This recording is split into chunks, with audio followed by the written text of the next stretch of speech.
adventures of Rocky and Bullwinkle and Friends. Starring that Jet A. Jerry O'Lace, Rocket J. Squirrel, and his pal, Bullwinkle the Moose. Hi, glad to see you again. Likewise. We got some great things on the show today. Like what? Like what? Well, you ought to know, Bullwinkle. You're in some of them. Well, let's get started.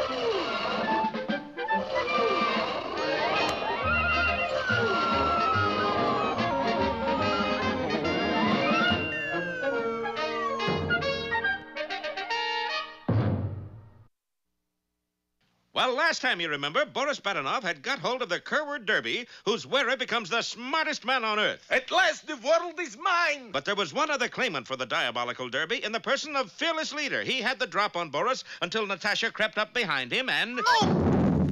But as the two villains pummeled each other furiously, one of them happened to kick the Kerwood Derby, and unbeknownst to them, it rolled blithely downhill to where our friend sat dejectedly trying to get results from a bogus bowler. You sure you don't feel smart, Bullwinkle? Ask me something. Okay. How many states in the United States? I mean something easy. Spell Mississippi. Let's see. M-I-S-S-I-S-S. Oh, Bullwinkle. It's a long river, you know. Something's wrong with your magic hat. Oh, if Rocky only knew, for Boris had switched derbies with Bullwinkle and given him one that contained a small but effective time bomb. Doesn't the hat say anything to you at all? Just tick, tick, tick. Well, that's no help. Sure not. But at that moment, the real Kerwood Derby rolled past them. In a twinkling, Rocky had caught up with a hopping headpiece and brought it back to Bullwinkle. Try me now, Rock. What's the longest word in the English language? Anti-disestablishmentarianism. What else? That's it! On the other hand, the longest word in Latin is honorificabilitudinatatibus. Wow! You better take it off, Bullwinkle. How come? Your head's beginning to smoke again. Yeah. Well, I guess we don't need this one anymore. And Rocky lightly tossed away the bomb-filled bowler. By chance, it skimmed through the air and landed right at the feet of Natasha Fatal. I wear the derby. No, I wear the derby. Natasha, are you a loyal Pennsylvanian? You know it, Fearless Leader. Then your duty is clear. Naturally, darling. And Natasha picked up a nearby tree branch and clouted Fearless Leader. Honey bun, you did it. But I thought you were loyal Pennsylvanian. Right, Boris. And first duty of any Pennsylvanian is double-cross everybody. And now for my moment of triumph, I put on derby and become smartest man in world. Well, darling. Well, I'm waiting. Something's bound to happen soon. And it did. Boris, it exploded. Good guess. What we do now? You know, I've been thinking of applying for civil service job. Boris, what civil service job could you do? I could start civil wars. And it looks like you're beginning already. Sure enough, it seemed that Fearless Leader had recovered from his blow on the noggin. Well, bad enough, I'm glad to find out at last what a renegade you are. What a what? Renegade, darling, is nice way of saying you're a fink. Me? But you won't be for long. You are going to liquidate me after I saved your life? Another trick, Badenov? No, look at Derby. It was really a bomb. So that is why you wanted to put it on first. Of course, old boss man lover pumpkin lamby pie. I didn't want anything to happen to my beloved superior. Stop drooling on my knuckles, Badenov. You're giving me rheumatism. So you wouldn't knock off loyal old me, would you? Badenov, are you really loyal? If I'm not, may lightning strike me this minute. See, it missed me. Very well, Badenov. I give you one more chance to get the Kerwood Derby. That's all I need. I got new plan. What is it, darling? I can't tell you. It's too terrible to mention, yes? No. Then why can't you tell me? Because episode is over. So it is. Be with us next time for A Snitch in Time or The Thinking Man's Filter.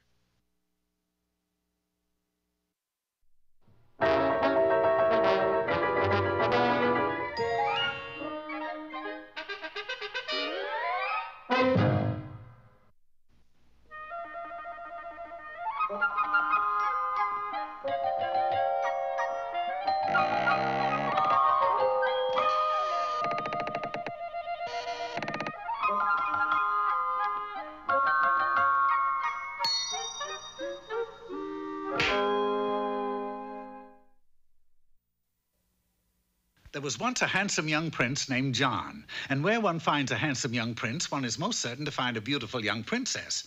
Her name was Tinsel, and they were very much in love. I love you, John.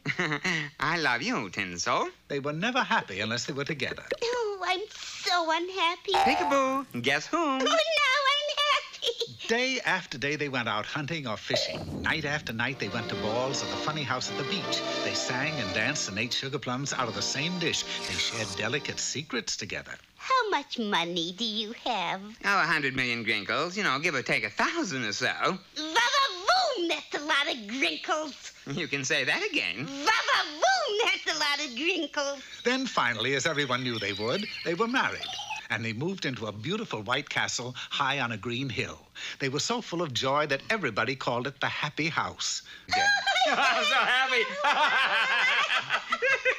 That is, everybody but one, an evil old witch named Grumpyra, who hated happiness. It's disgusting. I'll put a stop to it if it's the last thing I do. Then, taking a basket of poison apples, she hurried off to the castle. Who is it, dear? It's an old hag with mussed-up hair selling apples. Apples? Yes, you know. The poison kind that you take a bite of and they put you to sleep for 1,000,000 years. Oh, well, tell her we don't want any. We don't want any. With that, the witch was roughly thrown from the castle. And once again, happiness echoed from within.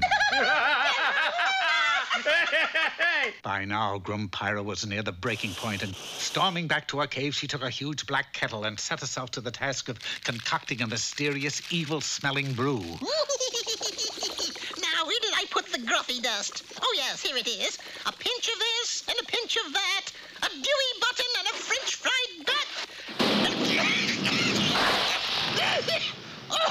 Oh, these witches' brews are murder, but what are you going to do? A short time later, she had finished and hurried off to the castle, where she stole into the garden and sprayed every rose with the strange mixture. It's done. Now, when the princess comes into the garden to pick roses... The garden is beautiful today. I shall pick some roses for my prince. she will prick her finger...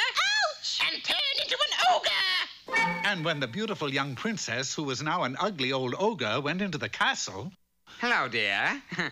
Wearing your hair a little differently, aren't you? It's worse than that. I turned into an ogre. A closer look told the prince that what she said was true, and this made him very unhappy. The old witch's plan had worked, for the castle was now the saddest place on earth. Now, the story would have ended right there, but for one thing. Ogres love to cook, and that night, when John's ogre wife set his evening meal in front of him, it was the most magnificent food he had ever tasted. Dear, it. That was the best meal I ever had. So pleased was the wife by the compliment that she went right back into the kitchen and cooked some more. And before long, being so full of fine food made the prince happy. This, of course, made the ogre happy, and once again, happiness rang from the castle. Grumpyra, of course, wasted no time in flying back to the castle to see what had gone wrong. Say, laughing boy, how can you possibly be happy with an ogre for a wife? Well, it's the food it cooks. Have a bite? Say, that is tasty. Join me? Love to? They both dug in and ate all John's ogre wife could cook, and she cooked all they could eat. The food was so good that even Grumpyra, for the first time in her life, was happy. You know, she's such a good cook that I could kiss her. Oh, no, you must never do that, boy. All right, but why not? Because if a handsome prince kisses her, it will break the spell, and she will turn back into a beautiful princess who can't cook for sour apples. She? Oh, I'm glad you told me. As a precaution against ever kissing the ogre by mistake, the prince let his beard grow and wore a gag over his mouth whenever he wasn't eating. Things were well and happy for a score of years until one day, when John's ogre wife was giving some scraps to their pet dog, he affectionately licked her face and she instantly turned back into the beautiful princess. What happened? The dog kissed her. You don't mean... I'm afraid so. His name is Prince. That meant an end to the good cooking, and the prince and the witch were frantic. Doesn't it make you happy that I'm beautiful again, John? Quiet. Do you remember what you did? I think so. Come on. Now, having an ogre for a wife has its drawbacks, but John was happy that way. And very soon thereafter... A pinch of this, a pinch of that, a Dewey button and a French fried cat. John was to be very happy once again.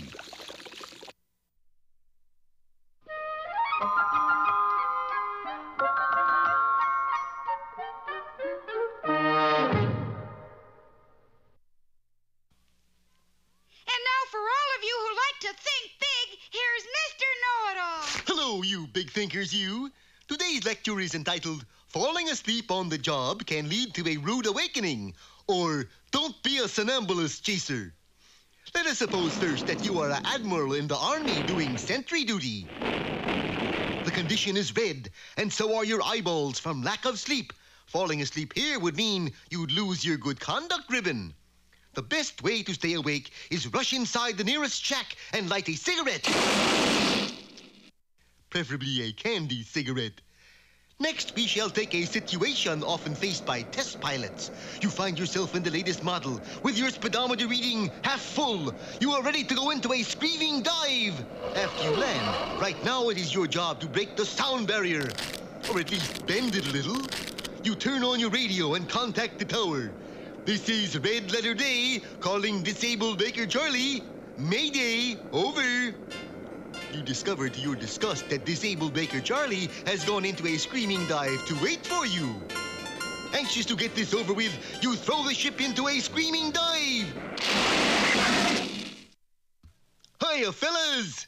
Now I ask you, who could sleep in here? Thank you, Mr. Know-It-All, for showing us how to stay awake.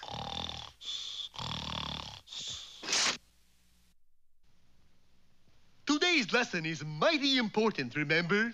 Bullwinkle is a... Not that lesson. This lesson.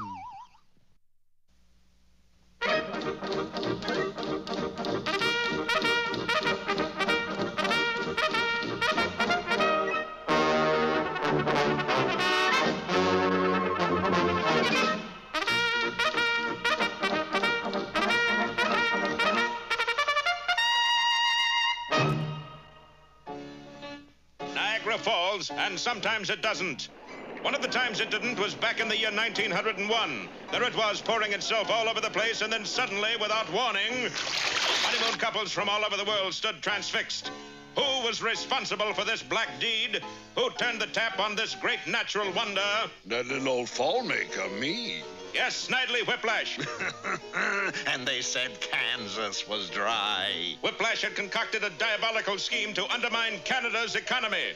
From a travel booth at the bottom of the now dry falls... Honeymooners, listen to me. Don't spend your money in Canada. Come to beautiful Okefenokee Swamp in the lush Florida Everglades. Don't let old acquaintance be for cottonmouths. Scores of couples disappointed by Niagara's inactivity rushed to the charlatan. No pushing. Steady there. No, sir, I'm only selling one-way tickets. Sooner or later, word of this was bound to reach the mounted police. Do right. All the honeymooners are going to Florida. Tell me you are joshing, Inspector. Oh, wish I were. We must do something. Right. You and Nell get married and leave for Florida in the morning. This is too good a deal to pass up. Nell who, sir? Nell, my daughter, that's who. Send Nell in here. You call, Daddy dear? You don't have to salute Nell. Just stand at attention. Ah, Nell, you grow fairer each day. This is Nell Do Right. I'm the inspector. Well, you grow fairer too, sir. Nell, how would you like to marry Dudley? Dudley who? Dudley Do Right. Send Do Right in here. I am in here. Oh, I think it would be fun, Daddy, especially if we honeymoon in Niagara. How about Florida? No, my Canadian heart is set on Niagara. That settles it, Do Right. Go to Niagara and undam the river. Once the falls start falling, you and Nell can be married. Nell who? Constable Do Right wasted no time in getting to Niagara. He arrived just as Snidely Whiplash was making the dam even more secure than ever. You up there! Drop that rock! When our hero awoke, he found himself tied to a railroad track, and the 1202 was on its way. Whiplash, you black-hearted scoundrel, what are you up to besides no good? It's a new game called Eraser in which I get to rub you out. When I said the 1202 was on its way, I meant on its way to Alaska. You see, it had already passed the spot where Dudley was tied. I don't understand it. You should have been run over by now. Cheer up. Another one will come along. The next train's due at 1945. Is that an hour? No, it's a year. Dudley was all for waiting, but Snidely wasn't one for taking things lying down. He picked up his victim and set off for the St. Lawrence River. Once there, he promptly booked passage on the first steamboat leaving for Alaska. What you going to Alaska for? To catch a train. Oh, and if any messages come for Constable Do Right, tell him he's all tied up. The steamboat eventually dropped anchor in the harbor of Nome. Well, Do Right, according to my calculations, the 1202 from Quebec will be pulling into Nome any second. Come, we must find a deserted stretch of track. How about this, Snidely? This looks good. Now, you make the choice. After all, you're going to be tied to it. Oh, this will do fine, then. You know something? I could like you if it weren't for your sense of justice and fair play. Why don't you rotten up like me? Oh, I could never do that. Hark! Better stand back or I'll miss my train. This was it, then. This was our valiant hero's swan song. His future would all be past. Nevermore would his innate goodness roam the Canadian wilds. Nevermore. Gad, methinks I feel a twinge of pity. Goodbye, Mr. Whiplash. Some foreign feeling beats within me heart and breast. Do I feel the pangs of guilt? Tell Mumsy how I went. I can't do it! I can't! And with that, Whiplash pulled a switch, and the speeding train swerved onto another track. You couldn't kill me, could you? No, I suppose I'm just an old softy. Thank you, Mr. Whiplash. Say no more, just go. I want to be left alone to think, ponder, reflect. I can hardly believe my ears, Inspector. It's true. The city of Niagara condemned the dam and had it destroyed. Niagara Falls are falling. That means Nell and I can be married. Nell who?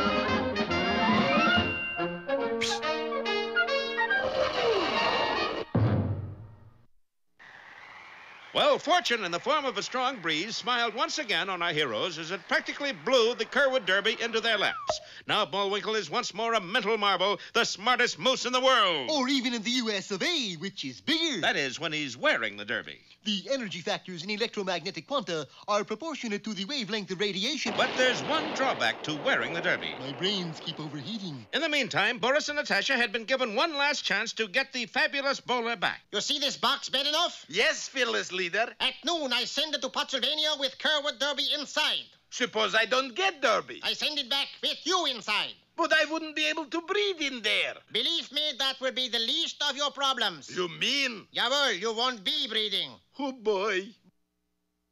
Boris, he's not kidding. You're not kidding, he's not kidding. Come on. And the two villains set off on their last desperate attempt to thwart our heroes, who were at that moment wondering what to do with the Derby. Bullwinkle, there's only one place that hat should be. On a hat rack. We gotta take it to Washington.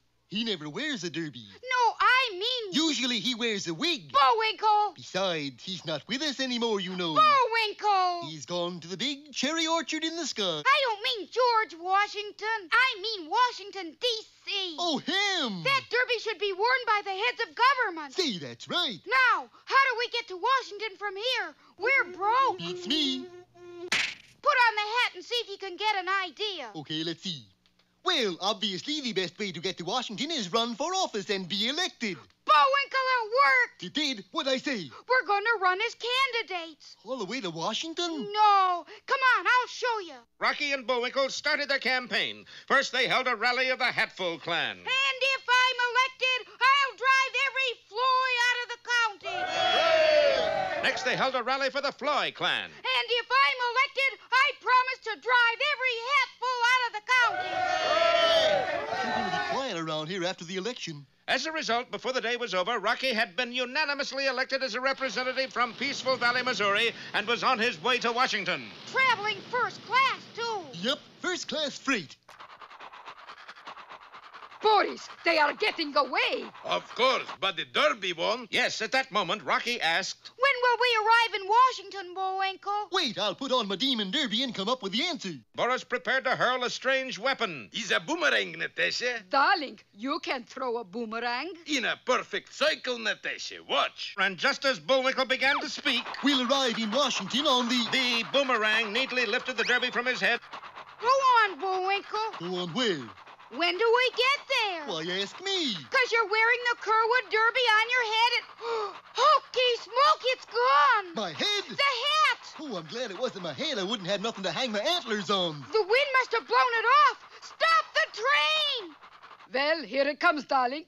Oh, Boris, you're such a dirty crook. You're just saying this because you know it's true. Where did you learn to throw boomerang? Where else? Australia, where I spent 2 years living with the kangaroos. You were a naturalist. No, a pickpocket. Well, it looks as if our bad guys have won at last.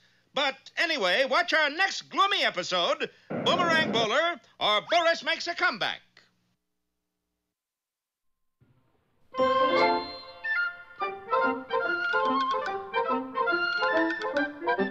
Well, I guess that about wraps up another Rocky show. Certainly hope you enjoyed it. I did. I always say.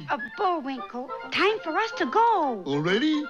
Okay, but first, here are some of the people who made this show impossible.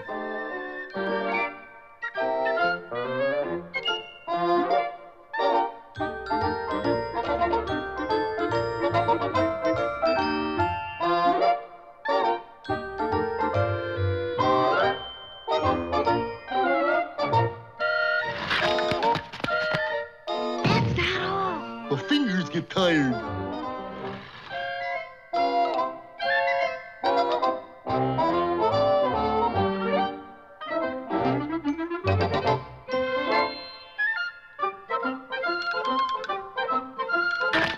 Oop!